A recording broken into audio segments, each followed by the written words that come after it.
When the sun sank below the horizon, an eerie fog crept through the small, isolated town of Hawthorne. Nestled amidst the thick woods, the town seemed to be swallowed whole by an otherworldly mist that muffled sounds and shrouded vision. Residents locked their doors and closed their windows, haunted by the chilling whispers of old legends. Jenna, a young and curious local, had always dismissed these stories as mere superstitions. Tonight, however, would change her mind forever. As the clock struck midnight, a mournful cry echoed through the empty streets. Jenna, unable to contain her curiosity, wrapped herself in an old shawl and ventured out into the misty night. Each step seemed heavier, the fog thickening as if trying to dissuade her. She followed the sound to the edge of the town, where the forest began, and there she saw it, an old stone well, bathed in an unnatural, sickly light. The well had been abandoned for years, but tonight it seemed to pulsate with a life of its own. Jenna approached cautiously, her heart hammering in her chest. As she peered into the well, she saw a figure crouched at the bottom, its form barely discernible in the gloom. The figure lifted its head, and Jenna gasped.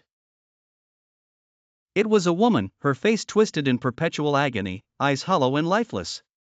Legends spoke of a woman named Eliza who had been accused of witchcraft centuries ago.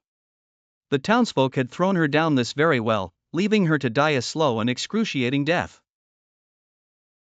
Jenna's rational mind struggled against the apparitional evidence before her. Suddenly, Eliza's ghostly hand shot out of the well, grasping Jenna's wrist with an iron grip.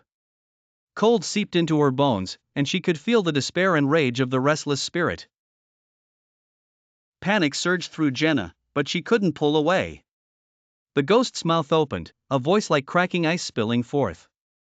"Free me," it demanded. "End my suffering."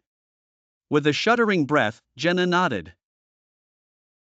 Days turned into nights as Jenna researched ways to put the tormented spirit to rest. She uncovered ancient rituals and forgotten texts, learning that only an offering of peace could pacify Eliza's spirit. On the seventh night, Jenna returned to the well, carrying a locket that had once belonged to Eliza.